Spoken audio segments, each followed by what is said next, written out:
여러분 반갑습니다. 오늘 강성률 철학TV 제 9-2강은 쾌락의 역설과 성욕 과잉입니다. 여기는 이제 마약, 좀비 마약을 이렇게 취하고 폭력 행사하거나 이렇게 정신이 없는 그런 상태. 그리고 케네디가 이제 성욕 과잉증에 시달렸다고 그래요. 오늘 강의 순서에 대해서 말씀드리겠습니다. 먼저 쾌락주의 역설에 대해서. 그리고 서영역 과잉증에 이제 케네디 대통령과 빅토르 위고 그리고 케네디가의 저주 이런 내용으로 영상 꾸며봤습니다. 먼저 쾌락주의 역설이 뭐냐? 쾌락을 추구하면 할수록 쾌락의 노예가 된다는 것입니다. 쾌락이라고 하는 것은 직접적이고 적극적으로 추구하면 할수록 그 충족에서 멀어진다고 하는 건데요. 따라서 인간의 강력한 욕망을 조절하기 위해서 현명한 판단을 내리고 자신을 통제할 수 있어야 한다. 그런 내용입니다. 이와 관련해서 산나 마린 핀란드 총리가 구설수에 올랐었죠. 2019년에 세계 최연소 총리로 주목받았던 산나 마린은 코로나19 유행 당시 친구들과 파티를 벌였다는 주장이 제기됐습니다. 그래서 동영상에서 격렬하게 춤을 추는 장면 가운데 마약을 뜻하는 언어가 들렸다. 그래서 이런 의혹을 해소하기 위해서 자진해서 마약 검사를 했지만은 음성 판정을 받았다고 합니다.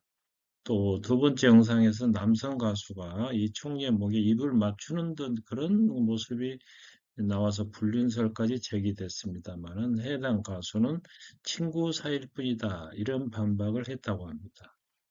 자, 총리까지 휘말릴 정도로 구설수에 오를 만큼 마약이 우리 주변에 가까이 왔습니다. 쾌락의 역설이라고 하는 것은 감각적 쾌락에 집착하여 몰두하게 되면 오히려 고통을 느끼게 된다. 감각적이고 순간적인 쾌락만 탐닉하다 보면 더 강도가 높은 쾌락을 원하게 되고 쾌락을 얻기보다는 오히려 결과적으로 고통과 근심을 얻게 된다. 카드놀이에서 돈 잃고 고통받는 사람이 얼마나 많습니까? 표지에 나왔던 장면인데요. 이렇게 정신을 놓아버린 거죠. 폭력을 행사하고. 그래서 2020년에, 21년에 미국에서 약물 과다 복용으로 죽은 사람의 수가 10만 6,699명에 이르렀고, 2023년 5월 테니시스 한 중고등학교에서 펜타닐 과다 복용으로 2명의 소녀가 사망했는데, 이 동급생이 17세 소녀가 살해 혐의로 기소가 됐습니다. 좀비 마약이라고 하는 것은 펜타닐이라는데 원래는 진통이나 마취제로 사용되는 의약품인데 굉장히 위험한 맹독성 약물이라고 그래요. 여기 보시면은 쾌락의 충족에는 한계가 있기 때문에 쾌락의 욕구를 줄이면 되는데 그렇지 못해서 비극이 생긴다는 거죠. 우리나라의 마약 실태를 보면 2023년 작년에 2만 명 이상의 마약 사범이 적발돼서 정부에서 마약과의 전쟁을 선포하기까지 했습니다. 전 국민의 3.2%, 약 160만 명이 마약을 해봤다는 조사 결과가 있는데요. 2015년까지만 해도 우리나라는 마약 청정국이었습니다. 마약 청정국의 조건은 인구 대비 0.02%인데 그에 비하면은 오늘날 약 160배나 늘어났다는 거죠. 특히 마약은 암수범죄, 드러나지 않는 범죄이고 또 중독성 때문에 문제가 많다는 거죠. 여기 보시면 마약은 단 한 번의 만약도 허용되지 않습니다. 한 번 마약하면 바로 중독이 된다는 거죠. 그리고 마약은 범죄죠. 자, 그런데 절반 가까이가 의료인을 통했다고 대답을 했고 친구나 선후배, 연인이라는 응답은 29%였습니다. 그리고 마약의 종류를 보니까 가장 흔한 대마, 그 다음에 졸피단과 같은 진정제, 프로포폴, 살 빼는 약 이런 순위가 나왔다고 합니다. 에피쿠로스 학파는 지난 시간에 이제 키리네 학파는 다르게 감각적이고 육체적인 쾌락을 추구하기보다는 감정적, 정신적으로 공연하고 훈련이 없는 아타락시아가 진정한 쾌락이다. 이런 주장을 했습니다. 예를 들면 수면력이나 식욕을 적당한 수준으로 충족하면은 기분도 좋고 신체도 건강하나 너무 잠을 많이 자면 어지럽고 너무 많이 먹으면 배탈이 난다는 거죠. 어디 보니까 뷔페 한 끼가 48만 원짜리가 있다고 하는데 과연 이렇게 맛있고 맛있는 음식을 많이 먹는 것이 유익한가 생각해 볼 문제죠.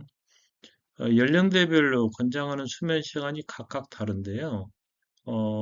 성인 이상은 7시간에서 9시간 정도 자면 되지만 청소년들 보세요. 10시간 이상을 자야 되는데 우리나라 청소년들은 그렇지를 못하죠. 공부에 또 게임에 빠져서 수면이 늘 부족하다고 합니다. 전체적으로 국민들이 수면이 부족하다고 하지 않습니까? 자, 케네디 이야기입니다. 존 F 케네디는 미국의 35대 대통령으로서 피그스만 진공 작전은 실패했지만 쿠바 미사일은 아주 담대함으로 극복을 했죠. 그리고 우주 경쟁을 선언했고 베트남 전쟁에 간접적으로 개입하게 됩니다. 그리고 흑인 민권 운동을 확산시키는 데 일조를 했고 핵실험 금지 조약을 성사시켰으며 뉴 프론티어, 새로운 개척자 정신을 기치로 내세웠던 미남 대통령입니다. 피스코라고 그러죠. 미국 평화봉사단을 발족시켜서 개발도상국들에 파견해서 그 나라들의 생활 기준을 향상시켰던 많은 그 업적을 남긴 대통령입니다. 자, 그러나 케네디는 어느 날 영국의 백밀런 수상에게 나는 오랫동안 여자를 안아보지 않으면 두통이 납니다. 케네디는 한꺼번에 여러 명, 또 한 여자에게 3개 이상의 체위로 섹스를 해야만이 만족을 했다고 그래요. 항상 2명의 미녀 비서가 따라다녔는데 필요할 때마다 그의 욕구에 응했다는 겁니다. 아마 그런 섹스 중독의 원인으로는 과도한 업무 스트레스 그리고 약물 복용을 두는데요. 어, 케네디 대통령 2차 세계대전 중에 난파를 배가 난파했지만은 부하들을 이끌고 섬에 헤엄쳐 가서 살아나온 그래서 영웅이 됐고 그래서 정치에 뛰어들게 됐는데 그때 이제 다친 어떤 부상 부위를 치료하기 위해서 마약 성분을 좀 복용했는데 이게 아마 좀 원인이 됐던 것 같아요. 그래서 만성 피로 증후군, 에딘슨병을 앓았다고 합니다. 이와 관련해서 존 F 케네디와 부인인 제클리 케네디가 겉으로 보기와는 다르게 부부 사이가 그리 좋지 않았다고 합니다. 아, 케네디가 바람둥이였다는 소문이 있죠. 이것은 이제 마릴린 먼로 사진인데요. 아내 몰래 비밀 섹스 파티를 했다. 마릴린 먼로, 섹스의 심볼이죠. 섹스의 심볼과 썸씽을 일으켜서 이 먼로의 전 남편이었던 조 디마지오라고 하는 야구 선수가 있어요. 이 사람은 케네디 일가가 먼로를 죽게 한 배우 인물이라 이렇게 의심을 했다고 합니다. 자, 케네디 대통령의 가문을 보니까 그 아버지 조지프 케네디가 아일랜드계 이민 3세로서 미국에 와서 주가 조작이라든가 주류 밀매와 같은 이제 이런 방법으로 재산을 형성했다고 그래요. 그리고 아들들에게 어렸을 때부터 대통령의 꿈을 심어주었는데 스포츠를 통해서 상호 경쟁을 시킨다거나 어려서부터 뉴욕 타임즈를 읽게 하고 그걸 식탁에서 토론을 하게 했다고 합니다. 이게 단란한 케네디 일가의 모습이죠. 그런데 이 조지프 케네디가 1920년대부터 이 마피아와 연결이 됐다는 거죠. 주류 판매라든가 밀주, 그 엄청난 재력을 바탕으로 상류 사회로 진출하게 됐는데 영국 대사까지 합니다. 조지프 케네디가. 그러한 이제 집안의 환경이 존 F 케네디로 하여금 하원 의원에 당선되기도 했다. 마피아의 도움을 받았다는 겁니다. 케네디 상원의원이 쿠바를 방문했을 때 서비스 걸을 갖다가 마피아에게 부탁했다는 그런 설도 있어요. 이 사진은 존 F 케네디 대통령, 로버트 케네디, 에드워드 케네디죠. 케네디 대통령 아버지로부터 대통령 꿈과 더불어서 바람둥이 기질도 물려받았는데, 영화 산업을 뛰어들었던 그 아버지의 영향으로 배우들하고 이렇게 접촉이 많았다고 그래요. 그래서 배우 앤지 디킨스와 마릴린 먼로와 연문을 뿌리게 됐는데요. 10대 시절부터 여배우들과 관계를 맺어서 심지어 아버지와 본인과 동생인 로버트 케네디가 공유하는 여성들도 있었다. 그리고 케네디 대통령과 법무장관, 동생인 로버트 케네디였죠. 두 사람이 정부였던 마릴린 먼로가 너무 많은 국가 기밀을 알고 있어서 안보를 해칠 염려가 있어서 암살을 했다. 이런 음모론도 나오고 있습니다. 케네디 대통령, 먼로, 로버트 어, 케네디입니다. 제클린 역시 남편과 시동생 로버트 케네디를 공유했다는 소문이 있었습니다. 그래서 남편보다 더 바람기가 있었다. 1963년 11월 23일 텍사스주 댈러스시에서 대통령이 암살을 당합니다. 이때 34세 미망인이었던 이 그 제클린은 로버트 케네디와 연문을 뿌렸는데 5년 후에 이 로버트 케네디마저 암살당하자 그리스 선박왕 오나시스와 재혼을 하게 됩니다.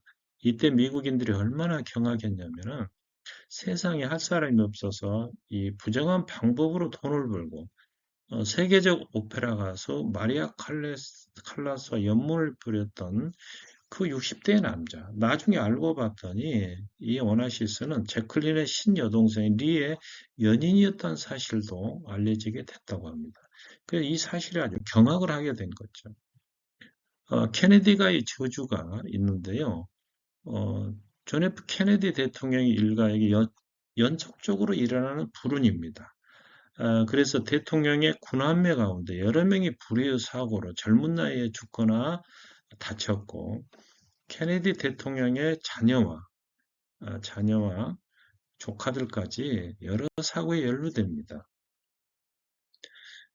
조지프와 로즈 그 사이에서 자, 큰아들은 이제 비행기 추락사로 죽고요. 존 F 케네디는 암살당하고, 어, 존 F 케네디의 그 첫째 여동생인 로즈메리는 정신지체, 둘째 여동생은 비행기 추락사, 로버트 케네디는 역시 대선 유세하다가 암살당하고, 에드워드 케네디는 여비서와의 그 사건이 일어났죠.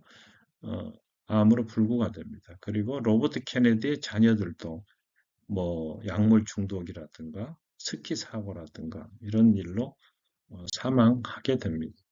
자, 구체적으로 알아보니까 조지프 케네디 주니어, 케네디 대통령의 형입니다.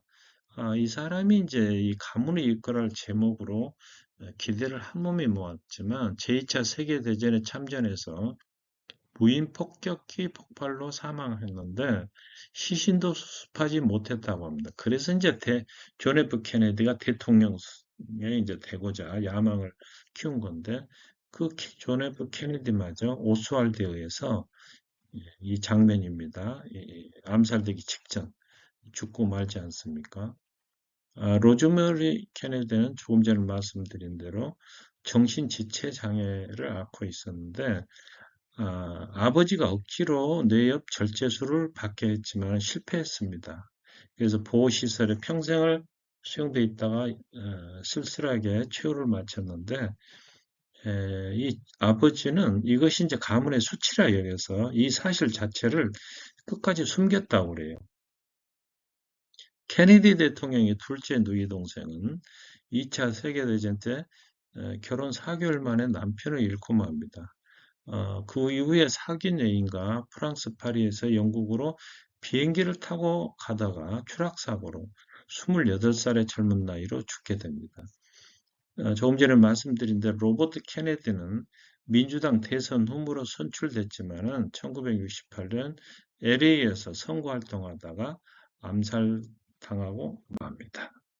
에드워드 케네디는 막내 동생인데 존경받는 정치인으로서 오래 살았어요. 그러나 작은 섬 체퍼퀴딕에서 한밤중에 파티를 마치고 돌아오다가 이 빗길 속에서 이 다리에서 이 자동차가 추락을 합니다.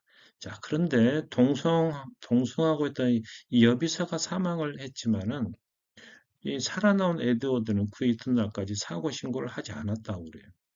그래서 이것이 이제 끝까지 발목을 잡아서 대통령직에 대한 도전을 포기하고 여기 이제 오바마 이제 이렇게 나오지 않습니까?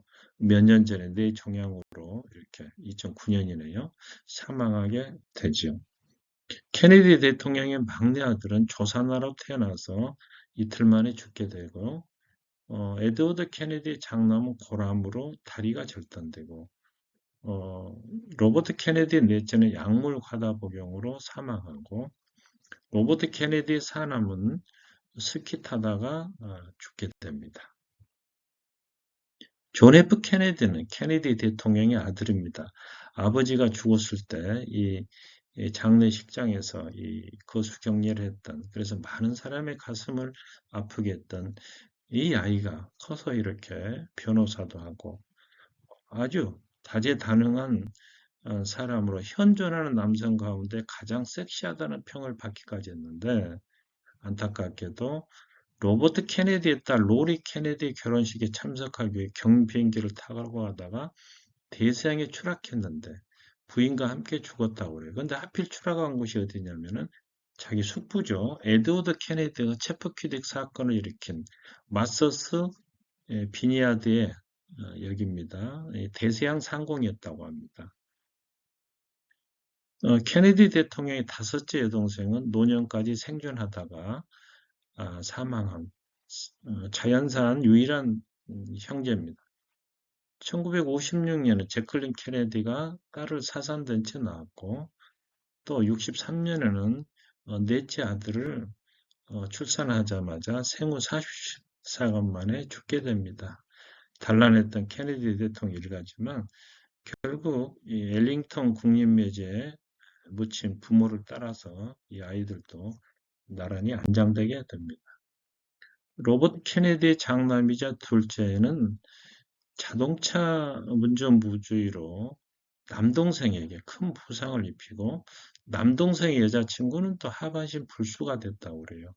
또 여기 보시면 신체 장애인이 나오고 약물 과다 나오고 심장마비.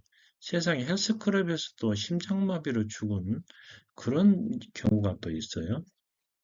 또 자살하고 또 약물 과다 복용으로 죽고 또 카누를 즐기다가 죽는 이런 비극이 끊이지 않고 일어나게 됩니다. 두 번째 성역 과잉증의 인물로는 빅토르 이고가 나오는데요. 20살에 어린 시절부터의 친구인 아델 푸세와 결혼했는데 첫날 밤부터 거의 매일 9번 정도 섹스를 가졌다고 그래요. 이 견디다 못한 아내가 절친인 상투 부부와 열애를 해서 이렇게 되자 빅토리고는 여배우 둘루웨아를 욕했다. 그래서 아침에는 젊은 가정부와 사랑하고 점심 식사 먹기 전에는 흥분해 있는 여배우를 상대했으며 식사 전에는 술 대신 매춘부를 품고 밤에는 애인인 줄리엣과 열정적인 사랑을 나누었던 이 빅토르 이고는 노틀담 드 파리라고 하는 이 소설과 레 미제라블이라고 하는 불후의 명작을 남긴 위대한 작가입니다. 그런데 이 빅토르에게 섹스의 중독의 원인은 지필과 정치적 박해소는 스트레스 해소가 목적이 아니었는가. 상당히 반정부적인 활동을 했다고 그래요. 84세로 죽기까지 수많은 여성들과 사랑을 나누었는데 71살 때는 28살의 연인과 열애를 나눴고 심지어 죽음을 앞둔 8번이나 섹스를 했다고 합니다. 어찌됐거나 빅토리고는 레지옹 도네르라고 하는 프랑스 최고의 훈장을 받았고 죽어서는 팡테옹, 유명한 사람들이 묻히는 일종의 국립묘지죠. 팡테옹에 매장이 됐습니다. 오늘 강의 마무리하도록 하겠습니다. 쾌락의 역설은 뭐냐면은 쾌락이라고 하는 것은 직접적이고 적극적으로 추구할수록 그 충족에서 멀어진다. 감각적이고 순간적인 쾌락만을 탐닉하면은 더 강도가 높은 쾌락을 원하기 마련이고, 그렇게 되면은 늘어나는 그 마약의 분량처럼 오히려 고통과 근심을 얻게 된다. 그렇기 때문에 에피쿠로스 학파는 감정적, 정신적으로 동요나 혼란이 없는 아타락시아가 진정한 쾌락이다. 이런 주장을 하고 있는데, 오늘 강의에서 이제 성욕 과잉증에 대해서 케네디 대통령과 빅토르 유고를 들어봤습니다. 여러분 오늘도 끝까지 시청해 주셔서 감사합니다.